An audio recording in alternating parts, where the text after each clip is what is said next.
Bem-vindos, irmãos e irmãs em Oxalá, a mais um programa Papo de Terreiro, uma mesa redonda sobre amor e espiritualidade. Esse quem vos fala é o Michel Oliscoves, médium umbandista, praticante de umbanda esotérica de Campo Grande, Mato Grosso do Sul. Junto de nós temos meu irmão Xisto Queiroz Júnior e o sacerdote de Umbanda, Ramon Turbay Moliterno. Boa noite, meus irmãos. Boa noite, Michel. Boa noite, Ramon.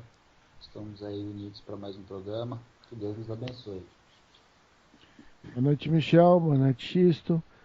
É muito bom estar aqui com vocês e que Oxalá abençoe o nosso programa hoje. Isso mesmo, dando sequência à nossa trilogia de programas a respeito de apometria. No programa de hoje estaremos falando sobre as leis da apometria. Temos como primeira lei a lei do desdobramento espiritual, que é também a lei básica da apometria. Através do desdobramento espiritual que todo o trabalho apométrico é realizado. Verdade isso, Ramon? É isso mesmo. Na realidade, as leis da apometria acabaram acontecendo por uma pesquisa do idealizador da apometria, né? Ele junto com uma médium, que era a mulher dele, começou a desenvolver as técnicas da apometria e as leis acabaram acontecendo. As leis, elas são capacidades que cada ser tem de trabalhar com o lado espiritual. Cada uma tem a sua característica e necessidade dentro do trabalho apométrico. Como o Michel falou, a primeira é a do desdobramento dos corpos, né? Todo mundo, os estudos nos orientam que nós temos 7 corpos espirituais. E esses corpos, eles podem ser desdobrados desde que você tenha uma força mental suficiente, um foco naquilo, você consegue desdobrar os corpos para tratamento espiritual. Isso, Xisto? Durante essa semana aí, eu estava dando uma pesquisada, dando uma olhada mais a fundo sobre a apometria e, por incrível que pareça, a gente conheceu um rapaz aqui na nossa cidade que é apômetra. E o que é interessante que é assim, né? Tudo que existe, tudo que tange alguma manifestação espiritual ou mesmo uma manifestação mediúnica, né, necessitou-se de regras, né? Acho que toda a Igreja Católica tem regras, os evangélicos têm suas regras, os umbandistas têm suas regras, e a apometria surgiu essa necessidade de se criarem leis, né, ou regras, né, para que a coisa não ficasse muito destoada da sua origem, né? Justamente para não virar, acho que, né, como é o nome do idealizador lá? Esqueço o nome dele.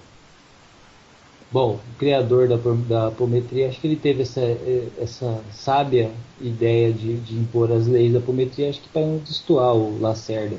Lacerda, para não virar bagunça, né? Para que ninguém se intitulasse apômetra, né? Eu acho que é uma coisa assim que, a partir do momento que a coisa não tem uma certa regra, né, cria brecha para qualquer um se dizer ser aquilo que não é, né? Então, assim, as leis da apometria, eu acho que elas vieram para isso, né, para saber realmente quem é, quem não é, quem sabe, quem não sabe. Eu vou, Michel e Xisto, se vocês me permitem, vou dar uma falada sobre as 13 leis, só para a gente poder posicionar o pessoal que está ouvindo a gente, né? Isso. A primeira e a segunda lei, elas têm a ver com o desdobramento e o acoplamento dos corpos espirituais. Então, em todo tratamento apométrico existe um desdobramento dos corpos para um tratamento e no final do tratamento acoplamento desses mesmos corpos. A primeira lei e a segunda lei, elas falam sobre isso. Um ponto, quando você está numa gira num trabalho espiritual, os nossos mentores desdobram os nossos corpos. Tá? Quando um passista está dentro de um centro espírita dando passe, também é desdobrado. Só que o que acontece? As pessoas às vezes não têm essa consciência do desdobramento. Os nossos mentores têm. Tá? Acessibilidade, né? É você poder ter acesso a certas frequências específicas. A terceira lei, ela fala que você pode ir se deslocar mentalmente para certos lugares. Essa lei ela acontece porque às vezes os problemas que estão afligindo a pessoa foram feitos fisicamente em algum local. E você precisa ir até o local para restringir. Então, tem a terceira lei que o espírito desdobrado pode ir sair à distância. A quarta lei tem a ver de formação de campos de força. Muito do trabalho de apometria requer que você leve seres para hospitais astrais, requer que você contenha um mago negro num determinado momento e requer, por exemplo, uma proteção muito grande dentro de um local. Então tudo isso tem a ver com campos de força. Lembrando sempre, pessoal, que a gente tem que ter amor no coração, fraternidade, e não é força, tá? E é você se dedicar como trabalhador espiritual. A quinta lei tem a ver com a revitalização dos médiuns. Os médiuns se desgastam, precisam ser revitalizados. A sexta lei, você pode desdobrar e conduzir espíritos para planos mais altos e hospitais astrais. Nem sempre a gente faz todo o serviço. Às vezes a gente pede ajuda para os hospitais astrais terminarem o tratamento.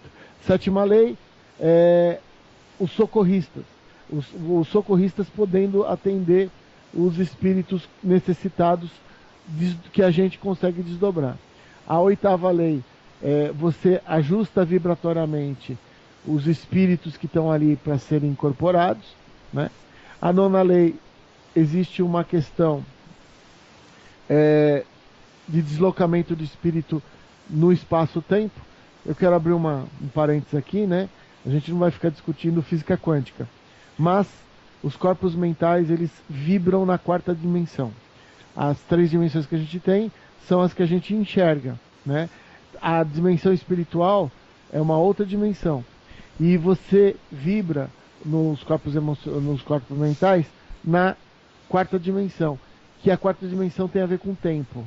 Por isso que algumas leis fazem com que a gente possa deslocar um ser do passado e do futuro. A 10ª lei, a gente desassocia o espaço-tempo daquele ser. 11ª lei é a ação telúrica. Muitos seres eles perdem o psicossoma. A 12ª, a lei do choque do tempo. Quando você leva um ser para o passado ou para o futuro, ele tem vamos dizer assim, todo aquele karma que ele iria gerar acaba caindo nas costas dele. E isso é uma das ações que a gente tem com os magos negros, que ele percebe que se ele continuar naquela trilha, ele vai acabar virando ovoide, né? Aí a 13ª lei, existem bolsões e esses seres ficam ligados à pessoa que está sendo atendida. Então, de uma certa forma, eu falei de todas as leis, só para vocês saberem que nós estamos hoje discutindo sobre essas 13 leis. O interessante na segunda lei é que é a lei do acoplamento físico, ou seja, depois do desdobramento, aquele espírito volta no seu encaixe normal, né? Aí a pergunta, pode parecer até ridículo, mas a pergunta é, nesse acoplamento pode haver alguma falha que prejudique o atendido? Na realidade, é assim, Xisto. O acoplamento ele acontece no final do trabalho, né? Pode acontecer situações que os corpos não se encaixam corretamente. A reação da pessoa é a mesma reação do médium no final do trabalho, que por uma razão ou outra ele saiu fora do foco do trabalho. Os corpos não voltam, a pessoa começa a se sentir mal, né? Começa a sentir náusea, tontura. Por quê? Porque os corpos não estão acoplados. O que a gente faz com o médium? Ou com uma pessoa em tratamento que precisa? É assim, a gente tem que ir chamando a pessoa de volta, tem que energeticamente fazer com que os corpos entrem na vibração correta e fazer com que a pessoa se reintegre dos corpos espirituais. Mas o problema é o mesmo, do médium ou dentro da apometria. Se os corpos estiverem com algum problema, energias que não deveriam estar lá, que é o que você está falando, né, Xuxa? O cara pode passar mal, né? É óbvio que num grupo organizado não vai chegar a esse passo. Mas eu sempre... Oi, pode falar, Xuxa. A chance disso acontecer é menor num grupo organizado da maneira correta. Sim, só que tem aquela velha história, né, Xisto e Michel? Nós todos temos dívidas kármicas. E aí o que pesa é a nossa dívida. Então você é um médium que nessa vida está fazendo tudo certinho, regradinho, está com direção, mas tem uma dívida qualquer, e naquele trabalho apométrico ou espiritual, você mexeu com alguns seres que mexeram com a tua frequência quando você era negativo, você vai acabar ficando com algum rescaldo, né? Mas é uma questão de a gente ter a percepção disso, né? Entendi. Eu compreendo, Ramon, essa questão, e é extremamente delicado isso aí. Por isso que é tão importante termos dentro da Umbanda, quando a gente associa a Umbanda com a apometria, a presença de um guia espiritual em terra, incorporado em um médium, né? Porque se nós formos levar a ferramenta da apometria, que temos 13 leis que regem o funcionamento, o bom funcionamento da apometria, porque a apometria é a ferramenta para a prática da caridade, para o tratamento espiritual ocorrer da melhor forma possível. Se a gente for confiar só em intuição, a gente corre o risco de cair numa pegadinha do malandro. Então, por isso que é importante. O Ramon, se eu não me engano, ele tem comentado que quem toma conta hoje em terra lá é um preto velho, né, Ramon? É isso mesmo. Então, sempre tem o guia em terra. Isso é importante ter, você não confiar só em intuição. Chama o guia em terra, porque aí tem acoplamento de chakra, entende? A comunicação é melhor com os médiuns que estão ali. Ô Michel, o que acontece, só para você até ilustrar mais, o lado espiritual sabe quando vai vir uns tratamentos mais pesados, mais fortes. E quando isso acontece, o preto velho normalmente está ali. Eu diria que 80% dos trabalhos a gente já está treinado o suficiente para fazer. Só que existem 20% dos trabalhos que a espiritualidade, de uma forma ou outra, faz com que uma entidade esteja junto com a gente dentro do trabalho, né? Então, tem que lembrar sempre que é um trabalho que a espiritualidade nos orienta. Muita coisa a gente tem de intuição. E agora estão entrando elementos novos, e aí o Preto Velho quis fazer uma inserção desse pessoal novo dentro da equipe, com ele monitorando. E ele já faz umas 4 ou 5 atendimentos e parece que ele vai trabalhar mais com isso, para deixar a equipe afinada. A hora que ele sentir que o pessoal está trabalhando bem, aí ele deixa nós trabalharmos, desde que a coisa não é complicada, porque quando for, ele sempre acaba baixando. É interessante, eu tive recentemente vendo um vídeo do Norberto Peixoto, e Norberto Peixoto, assim como o Ramon, é apômetra também. E toda quarta-feira no grupo Triângulo da Fraternidade, eles praticam a apometria. E ele estava falando sobre a importância da incorporação de espíritos em médiums, né, o que alguns chamam de transporte, né, o choque anímico, e também sobre a importância disso para a bolsão de espíritos sofredores. No vídeo ele aborda o seguinte tema: espíritos que naufragaram, e todos aqueles espíritos eles formam bolsão de espíritos sofredores, e às vezes um sofre acidente durante o naufrágio, perde uma parte do corpo e tal, e fica sem essa parte do corpo na sua contraparte etérica, no seu corpo espiritual. E ele fala da importância do choque anímico, né, traduzindo aí para o povo o famoso transporte realizado nos centros de Umbanda, para a reconstrução desses corpos espirituais, não só para a retirada de espíritos sofredores, como também para a reconstrução dos corpos espirituais. O que você tem a dizer a respeito disso, Ramon, baseado na sua experiência?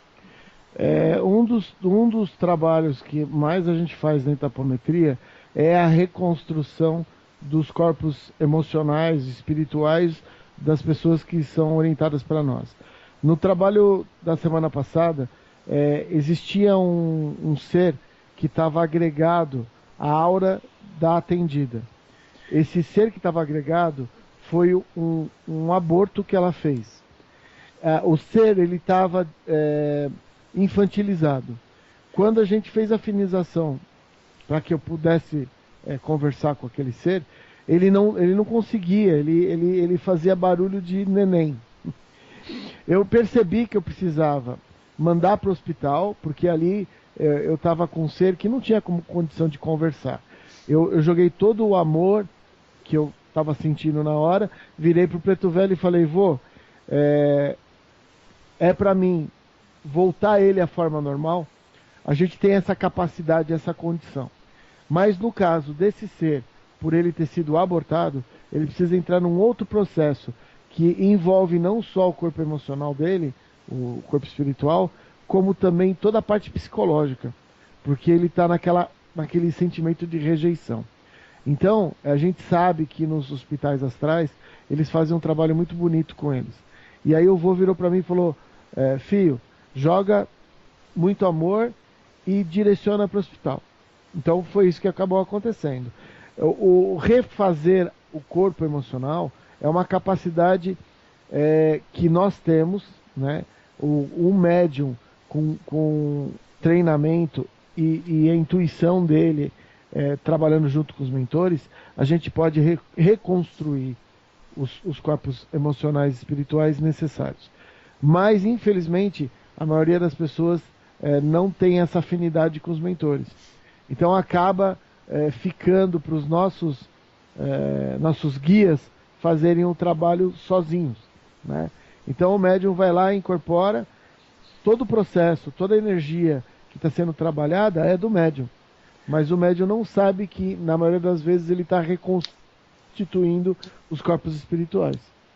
Eu acho interessante eu acho mais interessante na apometria que ela é uma prática, uma terapia, enfim, que ela pode ser agregada a qualquer prática espiritualista, né? Então, assim, não é só ela pode fazer parte do trabalho de uma casa espírita, de uma casa de umbanda, ou até mesmo sozinha, né? Um grupo de apometria, unicamente de apometria.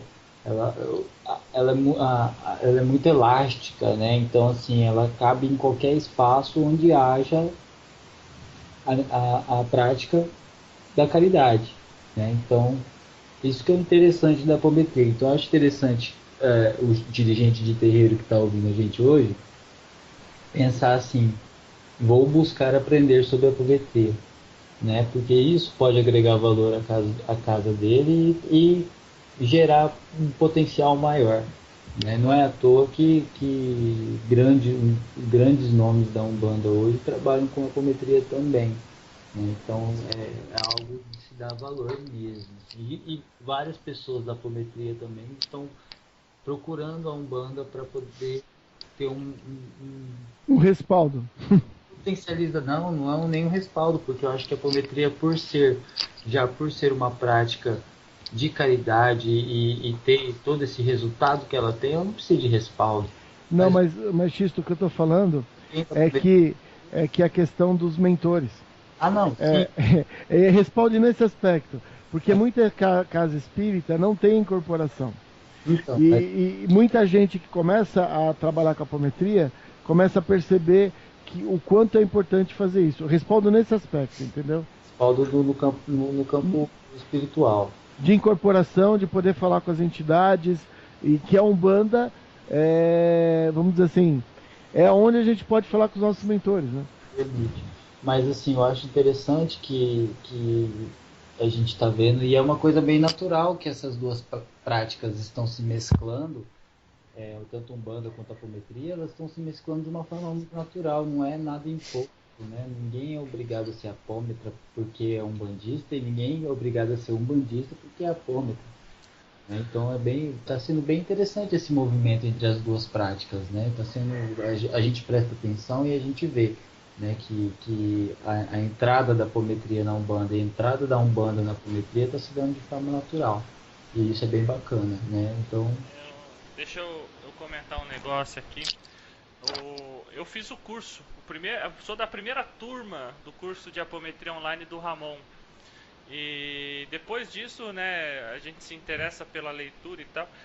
Eu já li a respeito de casos, Ramon, de tratamentos apométricos onde havia atuação de magos negros, de um mago negro, em cima de uma pessoa, e o grupo de apometria orientado pelo mentor espiritual, pelo guia espiritual, pelo guia-chefe do trabalho de apometria, utilizar a ferramenta de ir ao passado. Com médiuns desdobrados, eles foram ao passado no momento da iniciação do Mago Negro, para desfazer a iniciação. O que você tem a falar a respeito disso? Na realidade, existem dois momentos que você pode utilizar. É uma coisa que tem um impacto muito grande. Nós temos que imaginar que nem todo mago negro começou do lado negro. E muitos magos negros, eles começaram do lado da luz. E aí eles acabaram se corrompendo. Então existe a técnica de voltar ao passado, e o mago negro, ele se depara com o mestre dele que o iniciou na luz. Eu já tive muita experiência de magos negros que eram totalmente reticentes, não queriam de jeito nenhum mudar a característica, tinha feito todas as possibilidades, todas as conversas, tudo. Quando foi levado, ele se defrontou, ele lembrou da pureza de tudo que tinha acontecido. Então ele acaba se desmanchando, né? E naquele momento ele vira e fala: eu quero voltar a trabalhar. É lógico que dentro do conceito dele, do nível energético que ele está, porque caiu, né? Como todos nós um dia caímos. E existe a possibilidade de você voltar e desfazer uma iniciação dentro do lado negro, que é uma outra característica para tirar força daquele ser. Lembrando sempre, pessoal, que assim, no momento que um ser desse está dentro de um trabalho apométrico ou dentro de uma gira de Umbanda, porque também tem mago negro na gira de Umbanda, tá? É que as pessoas não falam muito, porque ia acabar assustando todo mundo. Mas os mesmos trabalhos que eu vejo acontecendo dentro da apometria, eu vejo dentro da gira de Umbanda. E o mais interessante é que entidades que não fazem parte do nosso grupo de apometria, nem médiums, quando eu camboneio eles e estou trabalhando como cambono deles, eles se referem comigo dentro da nomenclatura que a gente trabalha na apometria. Então é interessante que, na realidade, a apometria, ela nasceu com Lacerda, mas no astral ela existe há milênios. o que é interessante é que a gente não percebe, mas, por exemplo, o preto velho incorporado no médium, por exemplo, incorporado no Michel sendo apômetra ou não, ele pode aplicar técnica de apometria mesmo sem a gente saber. É isso aí, é o que acontece. Só que acontece um negócio, Xisto, se você souber, são dois trabalhando. Ah, sim. Que era outra coisa que eu ia comentar. A potencialização das forças. É isso. Aí são parceiros de trabalho, né?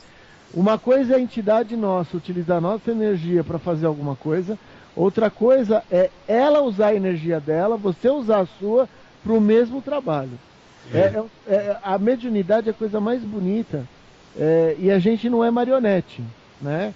Muita gente acha que médium é marionete.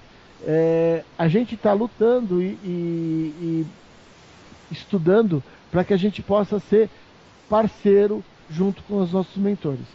Uma das coisas que eu sempre falo para as pessoas é assim, essas 13 leis fazem com que o médium saia da zona de conforto. Todo trabalho apométrico, os médiums têm que se preocupar com a limpeza espiritual do lugar. Os médiums, quando vão na casa de algum atendido desdobrados, precisam limpar o lugar. São coisas que normalmente não são feitas no nosso meio espiritualista. Porque a gente acha que quem faz isso são os mentores. Certo? Só que a gente tem que lembrar que os mentores, eles vêm com eles têm condição de fazer tudo isso, só que eles podem fazer coisas muito mais avançadas. Coisa que a gente não deixa, porque a gente ainda acha que quem tem que limpar a casa, quem tem que fazer a proteção, são eles. É uma mudança de paradigma. O médium tem que entender que na hora que ele veste o branco, e ele está fazendo a firmeza dele na casa dele, para começar o trabalho algumas horas depois, que ele precisa, quando chegar no lugar de trabalho, se pôr à disposição para ajudar no que os mentores estiverem fazendo na hora. Mas Ramon, não começou os atabaques, não começou a gira. Os nossos mentores estão trabalhando. Muito antes de começar a gira e muito depois de começar a gira, depois de terminar. Então, uma das coisas que eu sempre falo, a apometria faz com que o médium perceba o local dele. Ele é um trabalhador. Ele precisa doar energia. Às vezes eu chego num centro onde eu trabalho e eu fico num canto mentalizando e doando energia. Aquela energia vai ser utilizada. Diferente do outro que chega, fica batendo papo. Você entendeu? Por quê? Porque não tem essa concepção. Acha assim, só vai começar a agir a hora que começar a tocar os atabaques. Mas aí tem um ponto importante também que a gente tem que salientar o seguinte. O cara que chega no terreiro e vai bater papo, se não consegue ficar quieto, é o que eu falo pro pessoal. Se não consegue ficar quieto, fale coisas de utilidade, né? Então, vai instruir alguém, vai falar com alguém que precise de uma orientação, faça alguma coisa de útil. Agora, só para ficar falando da novela, né? Fica em casa. Bom, a minha opinião com relação a isso, o Xisto já conhece.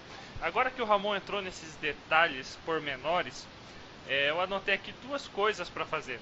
Eu fiz um vídeo no ano passado abordando a respeito dos banhos de descarrego antes das giras. E eu expliquei o porquê que eu sou contra o banho de descarrego. Como é que você vai desvitalizar seu corpo e vai para o trabalho espiritual? Eu, pelo menos, eu tenho sensibilidade. Se eu tomar um banho de descarrego, eu fico 24 horas mole. Não sei os amigos. Entende? Eu fico assim, entende? Quando eu tomo um banho, por exemplo, de ervas para ir para o centro, eu procuro tomar banho de ervas que possam, ervas de Oxalá, que ervas de elevação.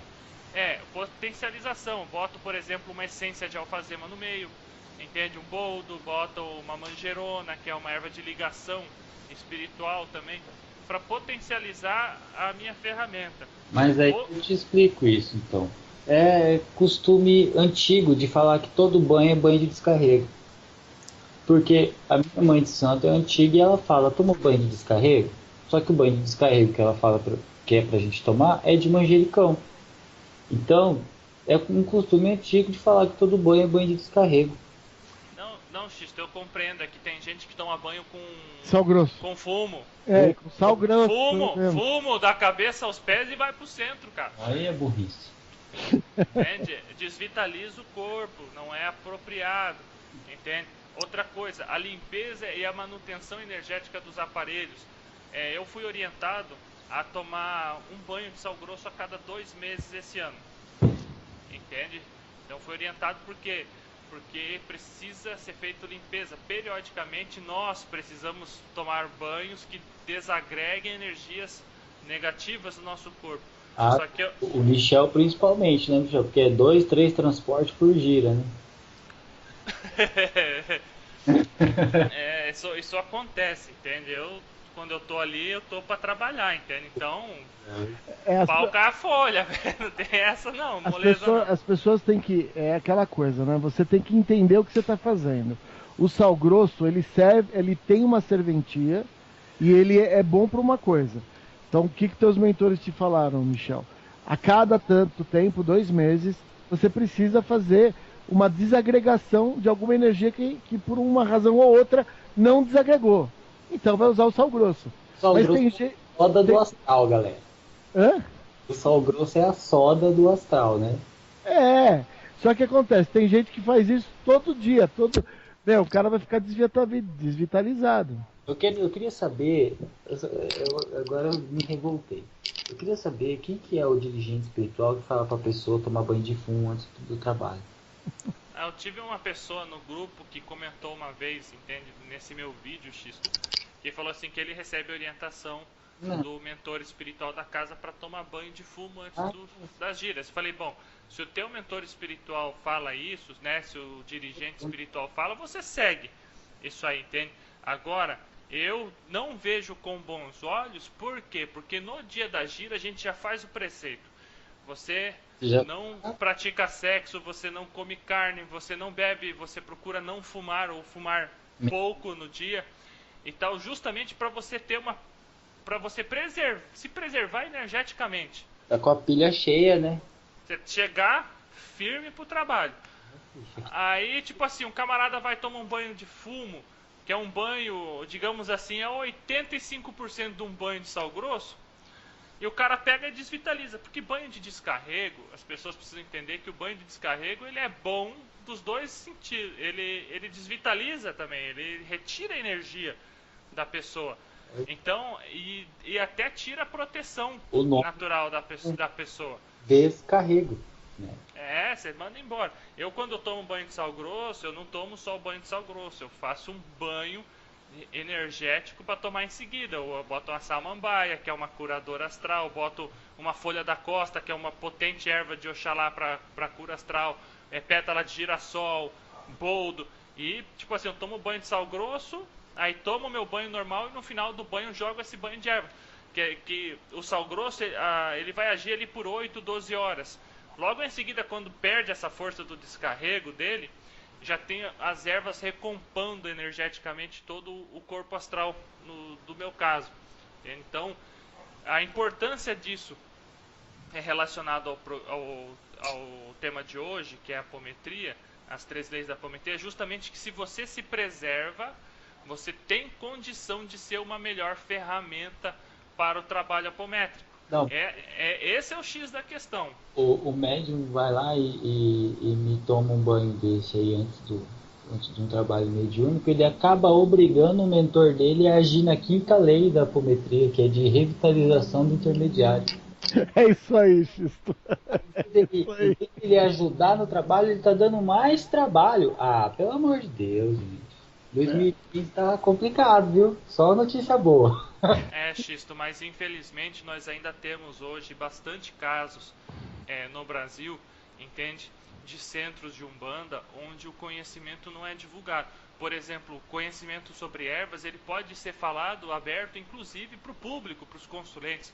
Ensina o consulente a tomar um banho, a fazer um banho de descarrego, como se defender, firmar uma vela de anjo de guarda em casa e tal. Ensina o consulente a se defender, entende? Isso aí a gente pode falar. A gente não vai falar para o consulente de imantações magnéticas, de assentamentos vibratórios.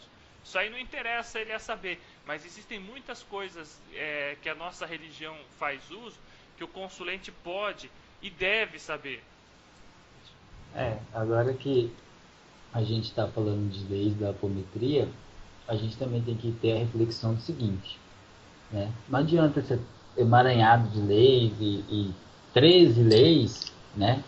Se a pessoa que pratica, seja ela de que segmento for, mas que faz prática apométrica, se a pessoa não levar isso a sério e não seguir com o rigor que deve ser seguido, né? Porque você imagina um praticante de apometria que não dá nem a mínima para as 13 leis, é a mesma coisa de um bandista que não faz preceito, né? Então, assim, tem que ter, meu pai dizia, tem que ter capricho com as coisas, né? Então, acho assim que a gente está falando de 13 leis da apometria, a gente não está aprofundando justamente para você que está ouvindo criar o gosto pela pesquisa. A gente sempre fala isso aqui, né? A gente tem que incentivar o povo a ler, a estudar, a ir atrás de aprender.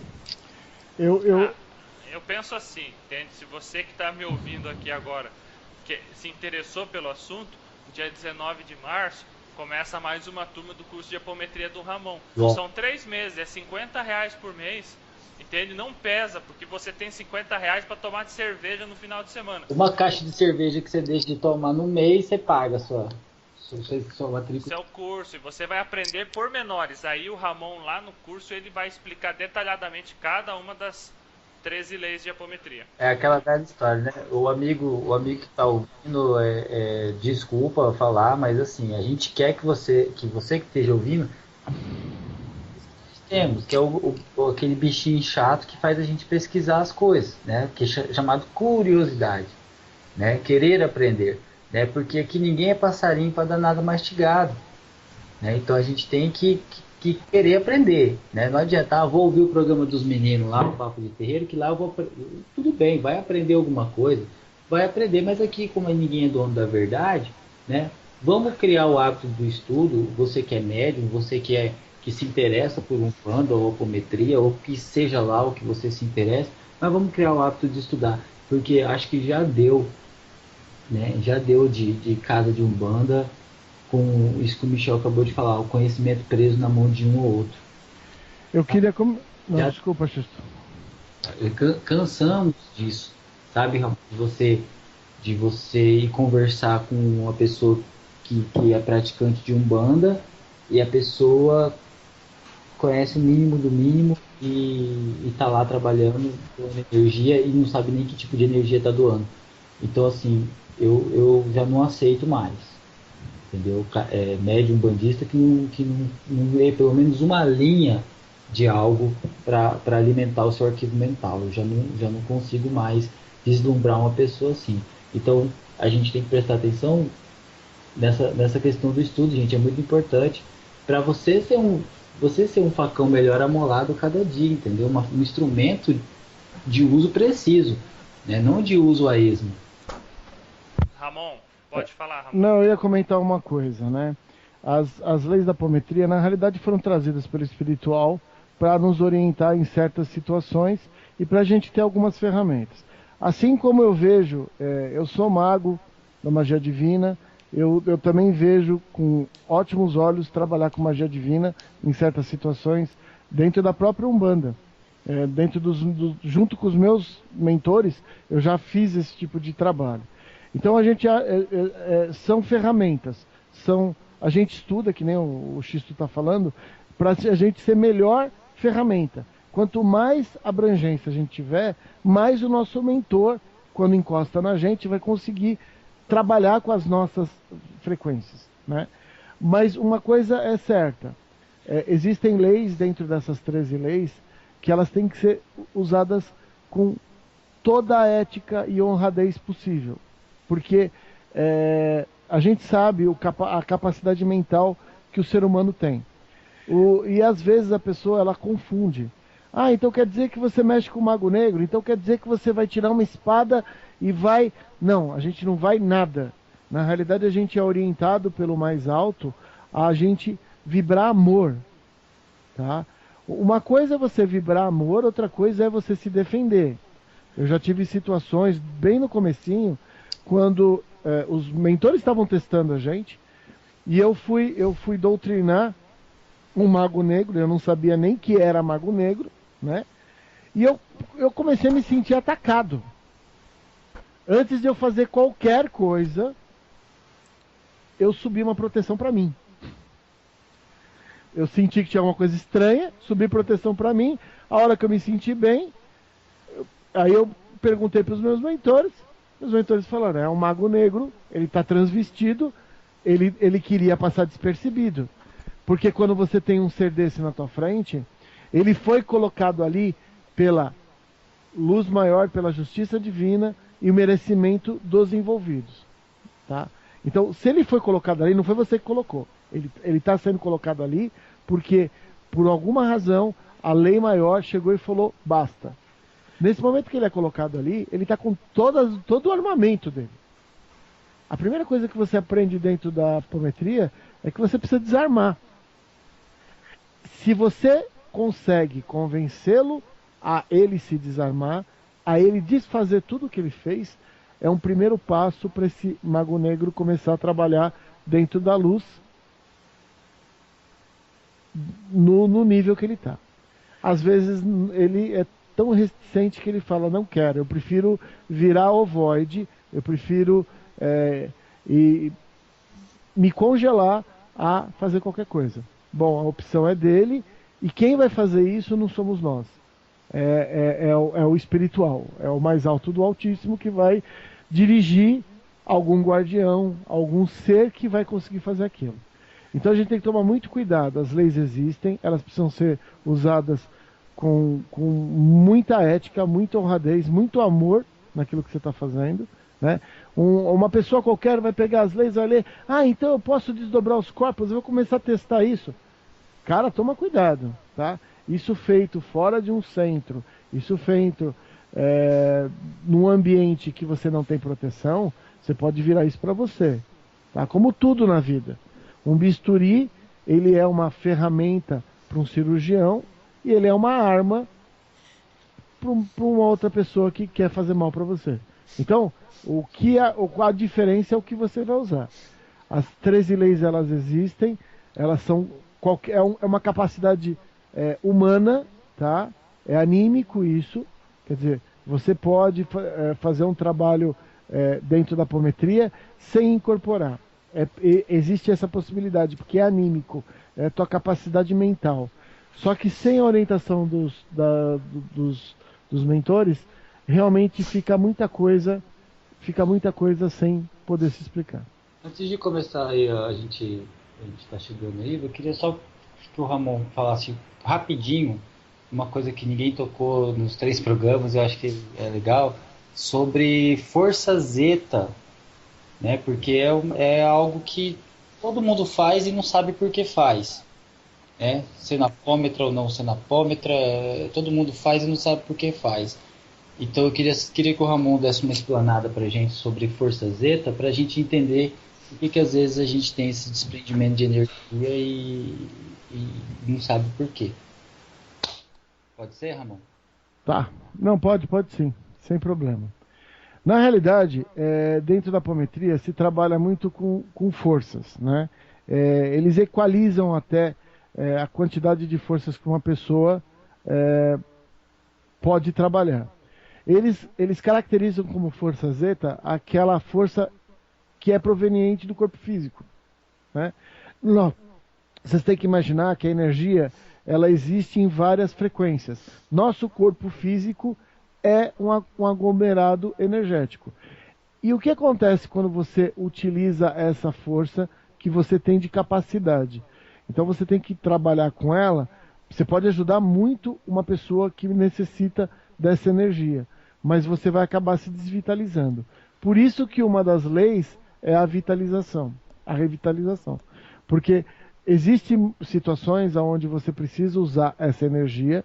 Essa energia ela é só dos seres encarnados. Essa energia ela existe no universo em seres encarnados. Como você é um médium, você trabalha, né, com essa força. E aí, essa capacidade energética ela é possível de ser trabalhada. Isso que é a força zeta. E na realidade você trabalha com uma série de outras forças. O mais importante de tudo isso, de todas as forças, é a sua capacidade mental de poder trabalhar com as forças. Então a força zeta ela é trabalhada através da tua capacidade mental de trabalhar com aquilo. A capacidade mental que os nossos mentores têm para trabalhar com essas energias. Então, no fundo, a apometria é um trabalho mental. Inclusive, pessoal, só para ilustrar, quando as pessoas falam que a gente se projeta, muitas pessoas acham que é aquela projeção astral, que você sai do corpo com o teu corpo emocional. Na realidade, não é bem isso que acontece. Pode até acontecer isso, mas são casos bem raros disso acontecer. O que mais acontece é a gente trabalhar com a capacidade mental. Você está sentado no lugar, fisicamente, e você se vê indo para a casa do assistido para poder ver se tem algum problema ali. Você consegue perceber a casa do lugar onde você está. Você não precisa sair do teu corpo espiritual e ir até lá.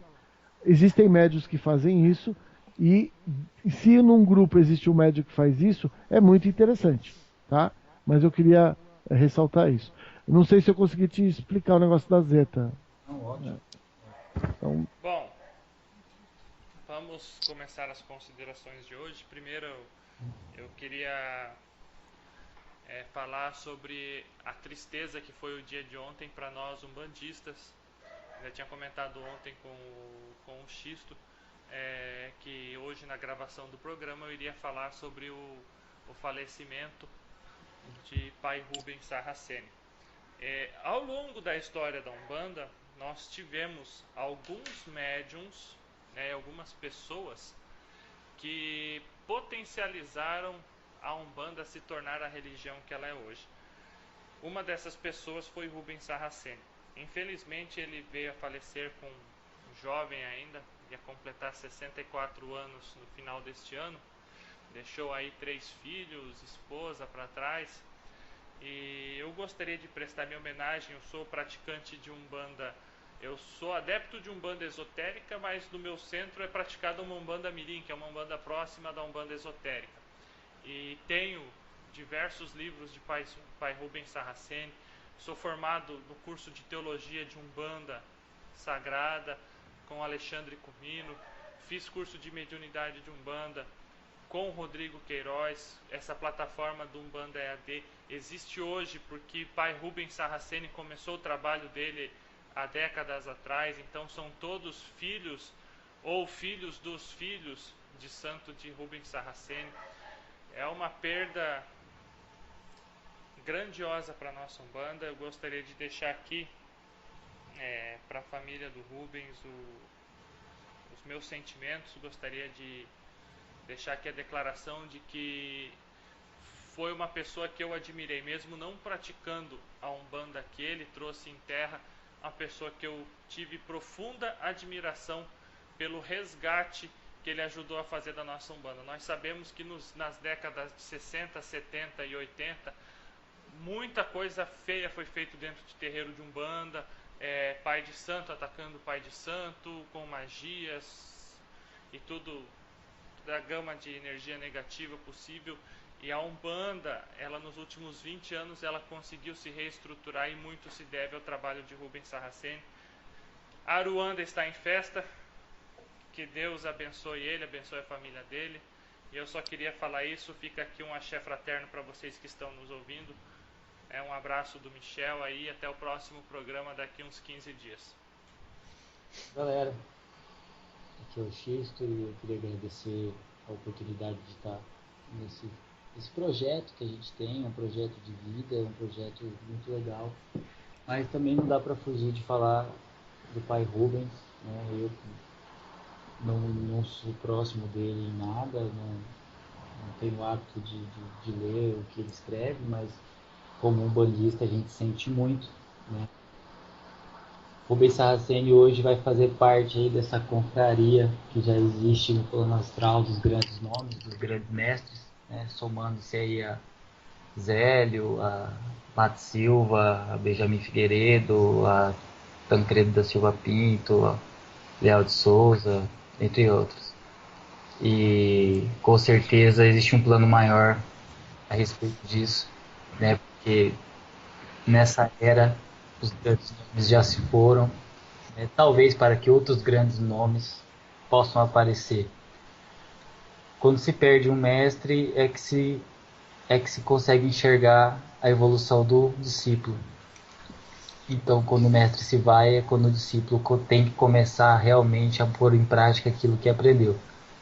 Esperamos nós aqui da equipe Papo de Terreiro, da equipe do Mensagem de Aruanda, do Grupo Umbanda Brasil, que esses discípulos possam botar em prática tudo aquilo que foi ensinado pelo seu mestre, um grande mestre, diga-se de passagem, e tudo isso que ele ensinou possa ser colocado em prática para o bem e pelo bem, né? Hoje ele faz parte aí, deve estar na companhia dos outros grandes mestres, sendo recebido por eles. Então que ele seja bem-vindo no plano astral e que nosso Pai Oxalá tenha piedade e receba-o com muito carinho. Esperamos também que a família seja confortada pelos nossos amigos espirituais e que possamos relembrar Rubens Saraceni pelo resto da nossa existência, assim como relembramos os outros grandes nomes até hoje. O que fica de um homem é a sua obra, e a obra de Rubens é muito compacta e muito coesa. Então, Rubens para a Umbanda não morreu, né? Apenas mudou de plano. É só isso que eu queria dizer.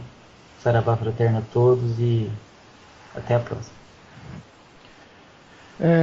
A passagem do Rubens mexeu bastante com muitos umbandistas, né? Eu, pessoalmente, eu tenho uma ligação muito grande, porque a Umbanda Sagrada, o que ele trouxe dentro da magia divina, os livros que ele trouxe pra gente, somaram muito de conhecimento, condição e estudo. Eu realmente fico sem palavras porque me tocou muito. O trabalho dele deixou marca funda em muitas pessoas. Eu espero que as pessoas que ficaram trabalhem melhor com seus egos, trabalhem melhor com as suas emoções, deixem tudo isso de lado e tentem continuar o trabalho que ele veio trazer. Eu realmente deixo muita luz, muita paz para a família, porque a gente sabe que, por mais que a gente estude espiritualidade, o ente querido que vai embora dá uma tristeza muito grande no coração. Mas a gente também sabe que a gente vai se encontrar. Então é uma coisa muito bacana de a gente lembrar que as coisas não acabam, né? A gente está falando de energia e as energias não se acabam. A gente só muda de plano. Então, que ele seja muito acarinhado e os pensamentos de todos nós para o restabelecimento dele lá, né? A gente sabe que sempre tem aquela condição da pessoa ter que se restabelecer. Muita luz, muita paz para todas as pessoas. Obrigado, Michel. Obrigado, Xisto, por mais essa noite maravilhosa de falando de Deus, falando de luz. E que vocês tenham uma semana com muita luz.